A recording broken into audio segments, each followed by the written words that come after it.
Hey guys, today we're going to be taking this die-cast model car by Kinsmart. This is a 1955 Chevy step-side pickup truck, and we are going to be taking it and make it look like it is a real car that has been abandoned and give it years of wear. First thing we're going to do is remove these extra string. I don't know what this is doing here, so we're just going to use scissors to remove that. There we go. So that's done. Now comes the fun part. We are going to use a screwdriver to remove bits of paint and basically just scratch this truck up. Yeah, get some of that police logo there. Yeah, we're just going to take this, we're going to bash the vehicle up, make it look like it has been used for a long time. So this is very fun because you get to destroy something, but be making something at the same time. So hope you enjoy this quick clip.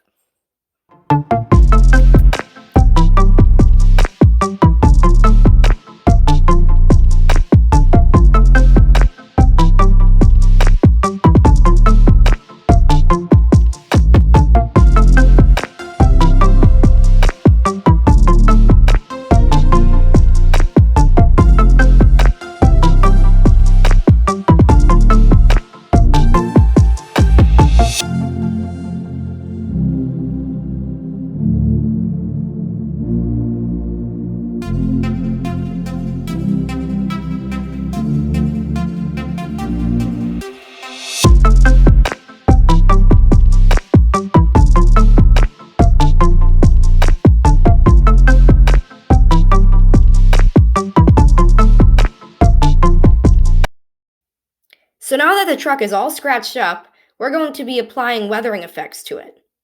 I find the Vallejo environment paints work really well. This is the rust color right here. It works very well for, rust. And that is for lichen and moss, just to give it more of that weathered feel.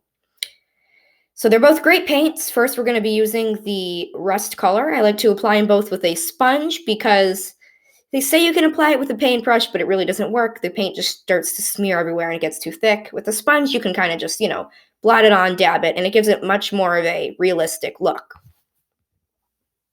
So, like I said, we're going to start with the Rust Effects paint. We're just going to put a little bit on the paper right there. And let's remove that. Pick up our sponge. And we're just going to, we're just going to dip it in, start applying the paint. Make sure not to apply too much. The first times, it's going to get really thick. You're going to get a large amount of paint, but a good way to remove that is just simply by blotting it. And I really like the look of that. I think that looks really good. I really like that rusty look. So I'm just going to keep doing this for the entire car. And here we go.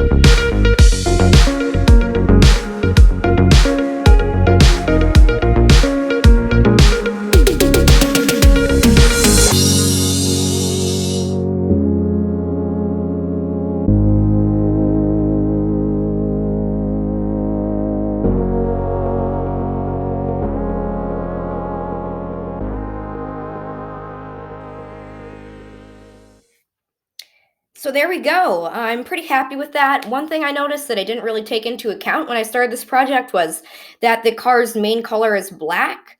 So a lot of the rest really doesn't show up there. But what can you do? I still really like it. I think it looks really good on the white. So now we're going to take some of Vallejo's environment texture paint. This gives it like kind of a weathered, mossy look. Make it look like moss, lichen, and other little plants have been growing on it for a while. So I'm just going to put some there. And again, I'm going to apply this with a sponge. However, I make sure not to use the side that I used for the rust because you want to avoid the two colors mixing. because then you really get just like a dirty kind of mess. So make sure to avoid mixing the two colors. And this will show up really good on the black. So I think it'll make up for the rust color really only being very noticeable on the white.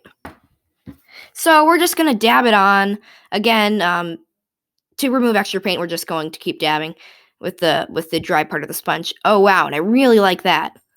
Yeah, that's great. I love how you can definitely see the moss. I tried to add a little bit more paint in the areas where dirt and grime might collect. I did the same for the rust. I don't think I mentioned that. So, like in the ridge, like different ridges, and in the door and the wheel wells, definitely a lot of dirt, grime, and dust collects there. But I love the look of that, and I think it's really good.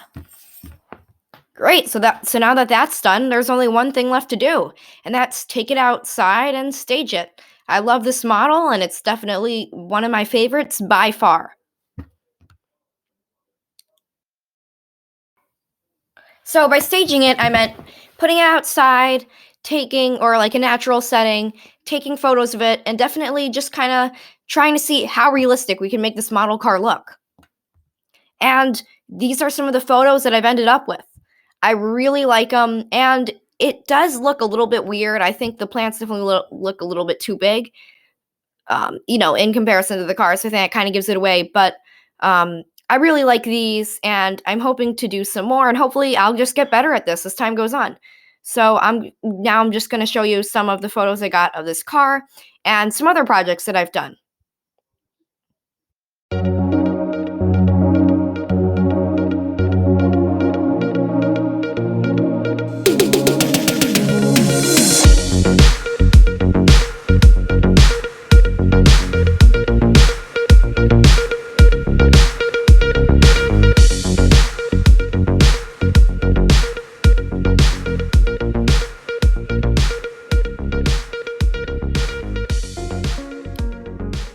Anyway, guys, that wraps up the video for today. Thanks so much for watching.